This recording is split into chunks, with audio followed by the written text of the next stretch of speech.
ఈ వీడియోలో what is ఫిబొనాసి series చూద్దాం రండి. ఫస్ట్ ఫిబొనాసి సిరీస్ అంటే it is a sequence of numbers. So it is a sequence of numbers in which each number is the sum of 2 preceding numbers అన్నమాట. అంటే ఇదొచ్చి some గదా! ఈ third value అనేది some అన్నమాట. ఇది ఎలా వచ్చిందంటే ఫస్ట్ 2 నంబర్స్‌ని యాడ్ చేస్తే నాకు ఈ సమ్ అనేది ఈ వాల్యూ అనేది థర్డ్ వాల్యూ వచ్చిందన్నమాట.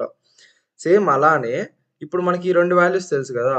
సో నెక్స్ట్ వాల్యూని కనుక్కోవడం ఎలారా అంటే ఈ 2 నంబర్స్‌ని యాడ్ చేస్తే మనకు నెక్స్ట్ వాల్యూ వస్తుందన్నమాట. ఈ 2 అనేది. సో ఈ 2ని మళ్ళా దాని ముందు వాల్యూని యాడ్ చేస్తే మళ్ళా నాకు 3 అనేది వస్తుందన్నమాట. సో అలా ఇది Fibonacci series less than or equal to 7 పెట్టుకుంటే 2 నుండి 7 వరకి లైక్ 3, 4, 5, 6, 7 3, 4, 5, 6, 7 యాహ్! ఇప్పుడు ఇది దీనికి ముందు 5 టైమ్సే లూప్ రన్ అయ్యి ఇప్పుడు 6 టైమ్స్ లూప్ రన్ అయితుంది. సో ఇప్పుడు మనకు 13 వరకి వాల్యూస్ ప్రింట్ అయినాయన్నమాట.